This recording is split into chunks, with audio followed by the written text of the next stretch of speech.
बिहार में सैलाब से आम जिंदगी परेशान है। कई गांव पानी में लापता हो चुके हैं। आम आदमी अपने बच्चों और खानदान के साथ सड़कों, रेल की पटरियों और ऊंचे मुकाम पर रात बसर करने पर मजबूर हैं।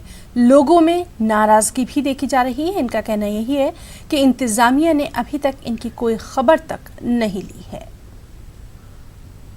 इस वक्त हम जो आपको तस्वीर दिखा रहे हैं शीतलपुर गांव की तस्वीर है और वो गांव है, हम ठीक हमारे पीछे जो आप देख रहे हैं वो शीतलपुर गांव है जो बाढ़ में पूरी तरीके से डूब चुका है।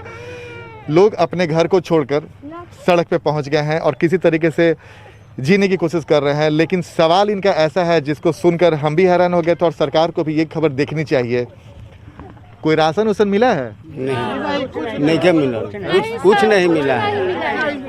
कुछ ना आज कतले साधन भेटल बा, कुछ नहीं भेटा है। राशन नहीं मिला है सरकार, कुछ नहीं। हम लोग का राशन नहीं मिला है, हम लोग कुछ नहीं मिलता है। कुछ नहीं के मिलल, हमनी कुछ नहीं के मिलल, कुछ नहीं के मिलल। हमनी के घर दुआर साफा गिर गइल बा, दहा गइल बा। हमनी के घर दुआर गिर गइल, दहा गइल। हमके कुछ मिलल बा, कुछ नहीं के मिलल। कैसे रह रही है? कैसे रात कैसे कट रहा है?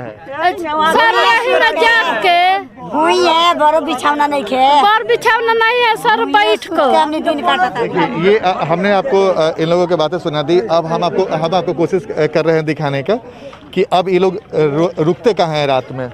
वो तस्वीर देखिए, ऐसे ही प्लास्टिक के छोटे छोटे टेंट बना दिए गए हैं और उसमें किसी तरीके से रात कटती है।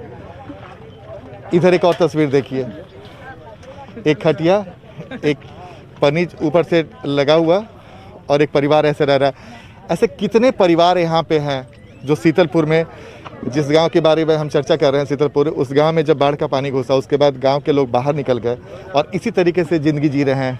लंबी कतार है और सिर्फ टेंट, प्लास्टिक का छोटा छोटा टेंट बना के, कोई ट्रैक्टर में टेंट ऊपर से लगा दे रहा है या फिर कोई सड़क के किनारे टेंट लगा के किसी तरीके से ज़िंदगी जीने की कोशिश कर रहा है। तो सवाल ये है कि जिस 70 घाट ब्रिज के पहले जो अप्रोच पुल टूटा उसकी चर्चा इतनी ज़्यादा हो गई, तो ठीक उसके बगल में एक पूरा गांव डूबा हुआ है और गांव के लोग सड़क के किनारे आकर किसी तरीके से ज़िंदगी जी रहे हैं।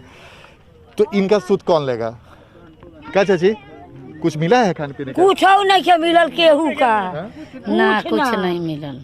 तो बच्चा लोग को कैसे खिला रहे हैं? दूध कोई बच्चा छोटा बच्चा उसका दूध कहाँ से मिल रहा है? कहाँ दूध मिलता, बिना दूधे के रहत है। थोड़ा बिस्कुट खिया के काम चला रहे हैं। ना मिलल बा कुछ, हमनी के का कहीं सब मिलना बंद नहीं होगा। यही तो सवाल है सरकार से कि भाई आखिर किसके लिए चल रहा है राहत शिविर, किसके लिए कम्युनिटी किचन चलाया जा रहा है, या सिर्फ फाइलों में या कागजों में चल रहा है कि या फिर इन लोगों के लिए भी चलेगा? क्योंकि ऐसे लोग जो पिछले 4-5 दिनों से पानी में घिरे हुए हैं और इनके सामने खाने के लिए कुछ नहीं, किसी तरीके से जो उन्होंने बचा कर रखा था खाना पीना खा रहा है, लेकिन फिलहाल इनकी स्थिति लगातार खराब होती जा रही है क्योंकि पानी अभी भी नहीं उतरा है। कैमरामैन सुबोध के साथ आनंद अमृतराज, न्यूज़ 18 नेटवर्क, गोपालगंज।